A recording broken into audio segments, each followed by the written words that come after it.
Hello ආදරණීය යහළුවනේ හැමෝමල හොඳින් නේද? හැමෝම හොඳින් සතුටින් පරිස්සමෙන් ඇති කියලා හිතනවා. ඉතින් ඔන්න ගොඩක් දවසකට පස්සේ වීඩියෝ එකක් අරගෙන ආවා. මේ චූටි කිකිලි පැටව ටික මම අරගෙන ආවේ පෙබරවාරි 17 වෙනිදා. ඉතින් ඊට පස්සෙත් මම වර්ග කිහිපකින් දෙපාරකට තව පැටව අරගෙනත් ආවා. ඉතින් ඒ පැටව දැන් ඔන්න ලොකුයි.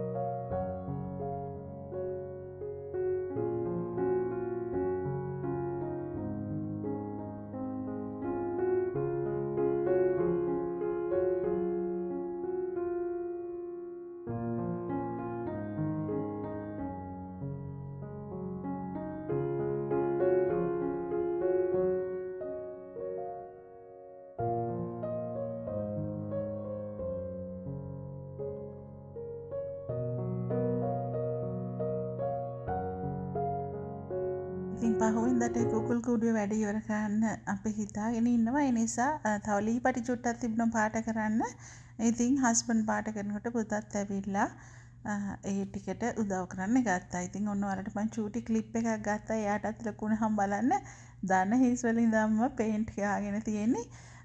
ඉතින් මේක ටැග් ගාලා මෙයාව අරගෙන මම ඉතින් පොඩ්ඩක් ඇල්කොහොල් චුට්ටක් ගාලා තුවාල වලට ගන්න ඇල්කොහොල් තියෙනවා. ඉතින් ඒක පොඩ්ඩක් ගාලා මෙයාව පුළුන් කෑල්ලකින් නාවන්න කලින් සෝදලා ගත්තාම හරි. ඉතින් දැන් මේ පහුවෙන්දා ආපහු මම ඔයාලට පෙන්නන්නේ අපි කලින් දවසේ හවස තමයි පුතයි හස්බන්ඩ්නි පේන්ට් කරේ. ඉතින් මේ පහුවෙන්දා දවස මම ඔයාලට පෙන්නන්නේ. ඉතින් මේ කූඩුව ගහලා දැන් ගිය අවුරුද්ද ඉවර කරේ ඉතුරු ටික. ඉතින් මේ අවුරුද්දේ අපි පටන් ගත්තා මේ ස්ප්‍රින්ග් එකේ ඉතුරු වැඩ කරගන්න. ස්ප්‍රින්ග් එකේ තමයි ඇත්තටම කියන්නේ සුළු මොහොතක් හරි හස්බන්ඩ් නිමාඩු පාඩුව තියෙන්නේ. අපි සාමාන්‍යයෙන් ජූලි දෙවන සතියේ ඉඳලා මාර්තු විතර වෙනකම්ම අධික විදියට බිසි ලොකු දුව නිසා ඊට පස්සේ මාර්තු අප්‍රේල් මට ලැබෙනවා මගේ ගාඩන් වැඩ කටයුතු කරගන්න.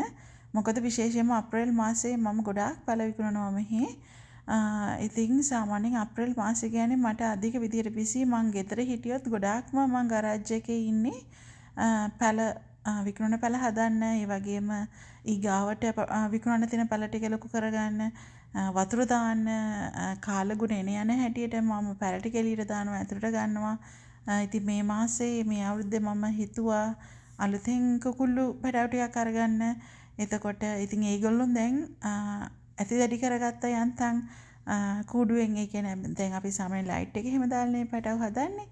ඉතින් ලයිට් එක දැන් ඔක්කොම අයින් කරලා උණුසුම අයින් කරලා සාමාන්‍ය විදියට කුකුල් කූඩුවට හුරු කරගන්න තත්ත්වයට මම ඒගොල්ලෝ පත් කරගත්තා මගේ පැළ විකුණන්න එන්න කලින්. ඉතින් ඒ අතරතුර ඉතින් දරුවෝ ඉස්කෝලේ යනවා ගේනවා දෙන්න ඉස්කෝල දෙකකට වෙලා දෙකකට යන්නේ.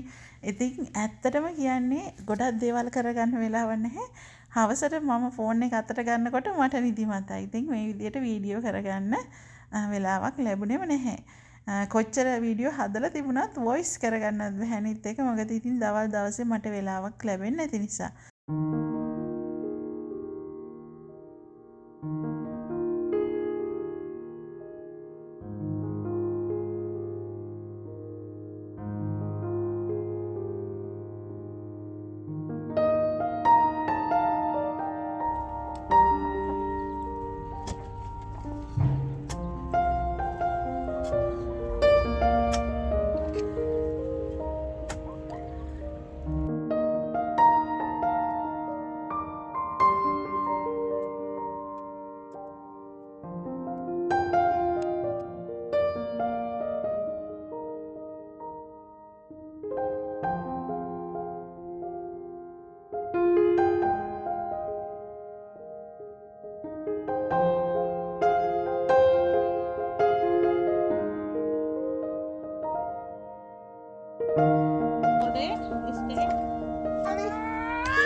කළුවරයිනේ ඉක්මනට.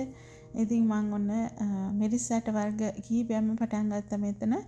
ඔයාලට පේනවා ඇති ගොඩක් මේ හැම කූරක්ම වගේ ගහලා තියෙන වෙනස් වෙනස් වර්ග වෙනුවෙන්. ඉතින් මං ඔයාලට චුට්ටක් පෙන්නන්නම්. හැලබනාරෝ, තායි පෙපර් චිලි, ඉතින් කියුබනේල්ලේ ගොඩාක් මිරිස් වර්ග මම පැල කරා මෙතන. මිරිස් වර්ග 30ක් විතර මට යාළුවෙපු වර්ගයක් තිබුණා. ඉතින් කොච්චරක් පැලවේද කොච්චරක් ලුක් වෙලා තියෙද්ද දන්නේ නැහැ. මම මේක එළියට ගෙනියනකොට සාමාන්‍යයෙන් මිරිස් පැල පොඩ්ඩක් ලුක් වෙලා තියෙන්න ඕනේ. වගා කරනකොට ටක් ගාලා පළදාව ගන්න. මොකද අපිට තියෙන්නේ බොහොම සුළු කාලයක් වගා කරගන්න. ඉතින් බලමු කොච්චරක් පැලවේද මොන වගේ දේවල් අපිට ලැබෙයිද කියලා මේ පාර. මම හරි මාසයි ගෙදර පැල වගා කරලා ඇට වලින්ම හදලා මගේ අතින්ම පැල කරන පැලවලට.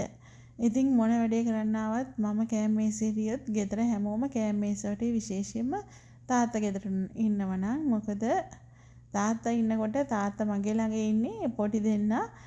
ඉතින් ඉරිසියයි දෙන්න එක එක්කෙනාට අභිබවා ගිහිල්ලා අම්මයි තාත්තයි බෙදා ගන්න යන්නේ. ඉතින් පේනවා තාත්තගේ පිටේ නැගිටින්න දෙන්නම. මොකද තාත්තා මගේ ළඟට වෙලා ඉන්න නිසා. ඉතින් අපේ ගෙදර හැම තිස්සෙම මෙන්න මේ වගේ තමයි බෙදා ගන්න බැරුව දඟලනවා අම්මයි තාත්තවයි. ඉතින් එහෙනම් ඔයාලව ඉක්මනට ආපහු හමු වෙන්න එන්න. ඔයාලා හැමෝටම ආදරෙයි. බයි.